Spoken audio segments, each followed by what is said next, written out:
Lads, welcome back to the channel. Today we're going to be explaining another trials guide video. This week it's Skarn.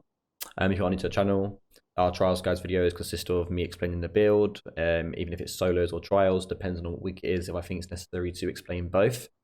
This week I won't be explaining both because I think Skarn's fairly simple for groups. So I'm just going to run over the solo trials build and then obviously go into my solo run.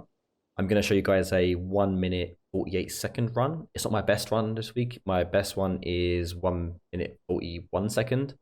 The reason why I'm not going to upload that is obviously I might be uploading that one, the actual run on its own later on in the week. So yeah, I'm going to show you guys what I did well, what I did wrong, and explain to you what Skarn's pattern is when you're actually fighting it, because there is actually a pattern and it's pretty simple when you've learnt it, and you can sort of make him do things so you can like bait the, not the boot, but bait the stagger, and that's going to help you like get better times, get better TPS, etc, etc. It took me a while to figure out his movement pattern, but I've got a good knowledge of him now, and I understand Skarn a lot better.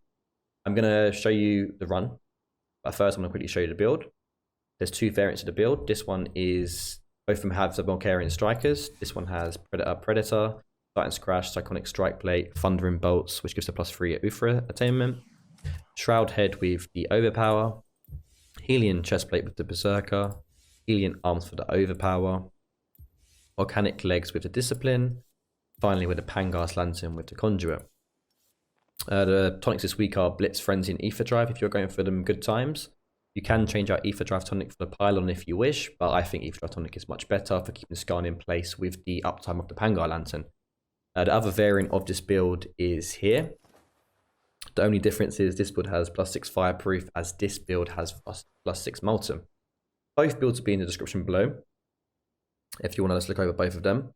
Obviously, plus side of the molten is that you've got faster attack speed, but then again, the downside of the molten is that you can get flamed on if you do get hit, and that's going to probably kill you or just waste valuable time if you are going for a speed run. But that being said, my best time so far is with this build, and obviously because I don't think I got hit, or I did get hit by the combustion once, but either way, molten for the speed runs. This build over here probably might not get you the better time, but it can still do good results. So yeah, both of these are going to be linked to the description below. I'm now going to pass you through to the run, and then I'm going to explain to you what I did well, what I did wrong, blah, blah, blah, blah. And so you guys have a good understanding on how to actually fight Skarn. So let's pass you through. Alright guys, before I actually put you through to the run, I thought I'd quickly show you how to boot the Skarn out of its tornado spinny move. So you can do it two ways, well actually more than two ways, but the way I do it is either Malk Dash through it or the Karma Breakaway. If you are going through these speed runs, you are going to want to hit it with the Karma Breaker. So the way to do this is going straight away with your parts, and then you just go straight away. Malk Dash towards it, so you can get some shock on it. Get one mantra up, reload it, get your Karma Breaker up ready, dash away, and now you want to hit with the end of the Karma Breaker at the spinny rocks. It is really difficult, but the more you practice with it, the better you get with it. I'm still learning it. But yeah, as you can see, you can get a ton of damage off straight off the bat. And yeah, so just practice guys. It takes a while to get used to, but you can do it. It's been annoying me, but yeah, like I said, end of the Karma Breaker, attack it with the end of the animation right at the end. You got to clip the rocks, okay? Clip the spinny rocks. If you don't do that, you're going to phase through the Skarn and you're going to take damage. And I still do that 99% of the time now anyway, so don't get annoyed when you can't do it, because I'm still getting annoyed. Right, I'm now definitely going to pass you through to the run now.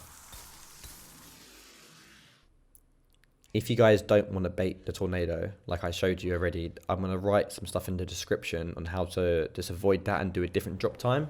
I haven't got much time in this video, so I'm not going to explain it now, so I'm just going to focus on explaining the run. But yeah, to check the description, all the information will be there.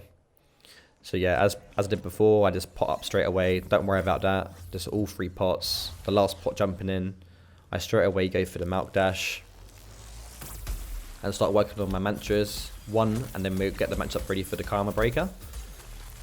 You can now see the boop again with the Karma Breaker. I clip the rocks, as I said before. And now after that happens, you want to be focusing all your damage on the face for the face break and building up stagger damage. I got really unlucky then, but then it starts standing up on its feet, where 9 times out of 10 it will do after you've booped it, so you get even more downtime for DPS. There you go, I've actually got a stagger. You might not always get a stagger there, but depending, if it doesn't, it will go into rage mode. But either way, around 36 seconds, you want to be reading up your mantras, just as I am now. I've done one already, and now I'm about to go for my second Karma Breaker, and now I can just continue as normal.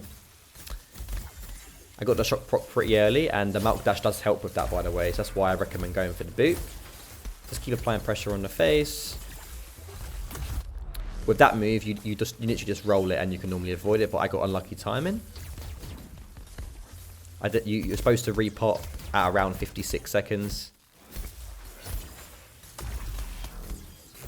You can then interpret the Skarn's moves by rules of 2. As you can see right now, it's going to do 2 moves. There was 2 moves there. It will do 2 moves out of its shell, shall I say, and then 2 slam attacks normally. So there's another slam attack. It was really inconsistent. It's quite hard to explain, but yeah, that's how it generally works. There's the second one again in a row.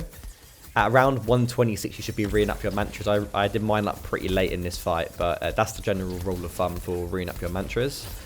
And to be honest, after that, it should be low enough just to break its face, and you just go ham, and then it will eventually just die. A quick rule of thumb as well before this finishes: when it gets roughly half health, it will just sit there, and it will just sit there, and that's essentially all you can do is just go ham on its face. It's quite a quick tutorial. I hope you guys enjoyed. Until next week, peace.